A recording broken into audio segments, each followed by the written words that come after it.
do need to be constantly aware that there's a whole new generation of photographers right behind us. We need to be as hungry for it 20 years in as we were first year in.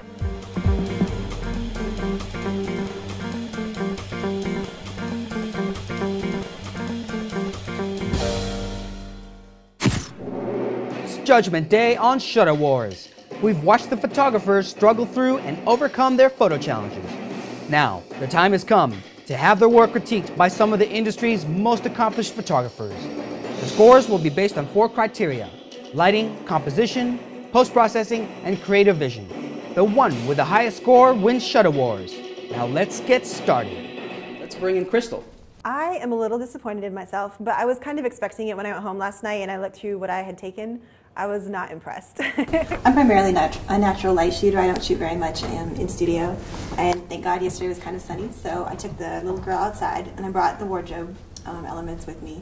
And it had been raining and snowing around here, so there was a lot of water, and really wanted to play with that. I think there's nothing that expresses innocence more in children than play when they're just being themselves in their element. So I just asked her to splash around in the puddle, and that's what she did. I thought about Disturbed for a while because with children it's going to be a little bit difficult, I thought, to bring out Disturbed.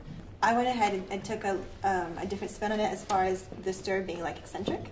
Because children are eccentric, my niece would eat a whole stick of butter for dinner every night if she could. So I felt like I wanted to go that direction with it and just let her, again, be herself. So, yeah. I personally like this photo a lot. I think that you did a good job with the challenge. I love the boot. And I think actually whether it was intentional or not, the background with the steel fence, I think kind of plays into the idea of Disturbed just because it's harsher. Could have been maybe a little further out. It would have been fun to see her feet with only one boot on. I think that would have been just given it a little more impact, but as a whole, I think it's great. I think the boots are cute and everything, but I mean, if we could have really pushed it, she looks like a, cute girl being silly here on set. And now, when I see it under the context of Disturbed, I can definitely see it's pretty creepy. I definitely think we could have gone, a little more grungier and creepier, I think, in my personal opinion, for Disturbed. But I like the tones. It's certainly, what you did with the vignetting and the contrast is really nice. Thank you. Justine? I like it a lot too. I think the composition is great. I like the lighting. I don't really get disturbed from it.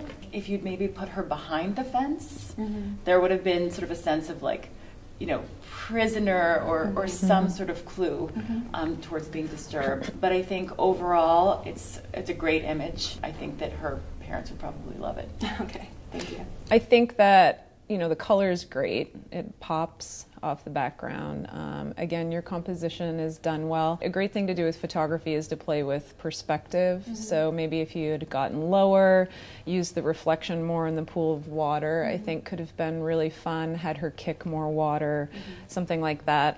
You're losing her face a little bit, and it doesn't necessarily have to be about that. It can just be about the playful spirit of the shot. But I think if you're doing it, if your client is her mother, she may definitely want to see her face, so just bringing it out or more expression or something like that, either through body movement or, like I said, getting lower, that type of thing. But overall, it's a good shot. Thank you. I agree with Nicole that the one thing that you could have done better would be either to get lower, to get more of her face. I think this shot really calls for the reflection for me to sort of tell the overall story. But it's a really nice image, and I like it. Okay, thank you. Douglas? I was immediately sort of captured by the shallow depth of field and the really cool even tones throughout with the pops of color, which I really enjoy. It looks like a great greeting card, but it's come more about the props themselves than about her, and we really wanted to bring more of her personality out, which I think would have been more key here. But well executed. Certainly there's nothing more innocent and fun than a little girl dancing in puddles. Okay, thank you. Thank you, Crystal. Thank you. I think they were neither mean nor nice. I think they were honest. And I appreciate that, and I agreed with everything they said to me today, actually, about my pictures. And I think for the most part, they were spot on in what they said about the work itself. Come on up, Ivory.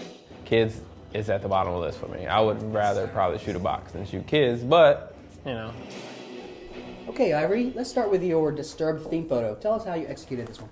One of the styles that I generally do in my commercial work is kind of alter ego type photography, where you take 2 different subjects or the same subject and maybe do 2 or 3 different iterations of the same subject. It's kind of a little bit difficult to pull it off. But I think overall, I think I got both looks out of him that I wanted to. And then post-process wise, a little bit more work than you would generally do on any picture, because to make it all cohesive, make it all look like one picture, and make it look like there's actually 2 kids there instead of 1. I'm going to say right away from looking at your work that you have a strength with interacting with your subjects. So I can tell that from seeing sort of the body of work that you're really talking and coaching with them, which is what I'm going to immediately give you credit for. Prop layout, I know you're only a little bit to work with. I'm not feeling it. I felt like I really would have wanted the kids like closer up. With the great expressions you got out of them, I wanted them like get in the face of the camera, and that would have really creeped me out. You know, like this is fucking scary to me right here. This is Damien Child. This is definitely creepy from the expressions you got. The rest, I'm not feeling it. Lighting is fine. It kind of has that TV, like they're watching TV. That's how I feel. As for cropping, also. I feel like you have a little bit of a picture frame coming to the top. I probably would have cropped that out. There's a little too much negative space in the bottom. Probably bringing it on the sides. But definitely good subject coaching. I would agree with pretty much everything that Douglas said. I'll commend you on conceptualizing an idea. I do think that compositionally it could be stronger, but other than that, I think that it's a good attempt. Justine? I agree with both Douglas and Nicole. I think conceptually, I like the lines of the couch. It sort of leads you through horizontally. And I know that 2-year-olds are really hard to work with, so I applaud you on getting him to cooperate. So, I mean, I think it's a good attempt, but I think there are things you could have done better. All right. All right, Ivory, let's show the judges again your Innocence theme shot. Tell us briefly how you executed this one. Well, this one was a little bit easier than the other one, of course, because it's just one.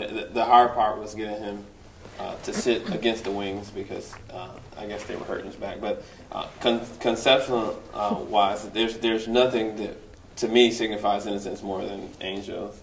Post-process-wise, took a little color out of it, added a vignette on the side, just for a little bit of dramatic effect. I think there's something a little bit obvious about angel wings to convey innocence. Like, it just doesn't take me in deeper. The socks bug me a little bit. So I think next time, even if the mom's not comfortable, they love bare feet on their kids. But I think conceptually, the other one was better. This one actually, for me personally, looks more disturbed than the other one, and I don't know if it's just the religious connotation behind it, and the lighting is very kind of moody and desaturated, and you have 3 hot spots, so it's drawing me away from his expression, which is what I'm supposed to be looking at. You have the reflection in the window, you have the angel wings, and you have the socks. So, I mean, you really want to draw into his face. So I think compositionally, get higher or have him laying on the pew, or something like that, because the top of the pew is definitely cutting the frame as well, and creating kind of a tangent there. So when you're thinking about composition, just kind of pay attention to a few of those things. So all right, Ivory, great job. Thank you for joining us. All right, thank you. I actually think the judges were really nice, although they said a lot of things that may come off to maybe somebody that's not been in business that long as being mean. I thought that it was all constructive. Let's hear from Jack, and tell us how you executed this theme. Okay, this one was kind of a challenge. I, first of all, came with 6 different concepts because I didn't know what age or gender my subject was going to be. So I was set up and prepared with 6 different concepts. The 2 that I ended up doing were actually my first choices, so that worked out great. I think I like this shot. I like that you came in with a clear idea about what you wanted to do. With the post-production, the shadows are a little unnatural looking to me. I actually thought that all the balls were put in post as opposed to on set. So, but as a whole, I think that it was a successful image. Thank you. Mm-hmm. Douglas? You bit off a little more than you can chew on your post-production. I will tell you, even the best of us, you choose reflective surfaces to bounce around, you're really asking for hurt. I could tear this apart a million different ways when it comes to reflective surfaces. Sure. And honestly, it would have taken another 10 hours to get it right if you're doing an ad shoot. Absolutely. But I actually commend your, your choices on being a little more adventurous. If for me, you also have to take into consideration, like Nicole said, the shadows, reflections of the boy on the ball, also maybe a little motion blur as opposed to he's jumping through, colorful planets. Also shallow depth of field, maybe add a little bit of blur, the ones further back to add a little bit of depth. But again, that comes with experience and many hours of post-production. Great attempt. I like your adventurous attitude here. Thank you. Yeah. Justine? I agree with both Nicole and Douglas. I think it's a great idea. Innocence and bouncing balls, it just works. But I think his expression is really nice. I think the light is good. I think there's great detail on his clothing. But it's more the issue with the balls themselves. Okay.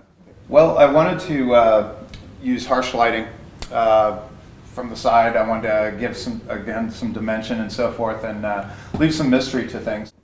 First off, I think the dramatic lighting works for Disturbed. I think I'm just not getting the level of Disturbed. I think I need a little something else to push me over the edge. But it's a really good job. There could have been multiple approaches to this shot just from the location. With that type of expression and what he's trying to convey, I mean, he needed to be standing and like moving or, something. He just looks too stagnant. Lighting nice. I would have liked to see a little more light in the background. Also, yeah, he's kind of got this weird Indian style campfire pose here. It's sort of a funny maybe. Scary story, not very necessarily Disturbed, but it would have looked great in a good family photo, I suppose. But it's nice, a really solid attempt, I think. I have an art background. I was an art major in college. I'm used to critiques. I'm used to constructive criticism. I think a lot of times you hear things that you don't really want to hear or that don't necessarily feel good, but that's what constructive criticism is. It's not to insult you or offend you, it's to build you up.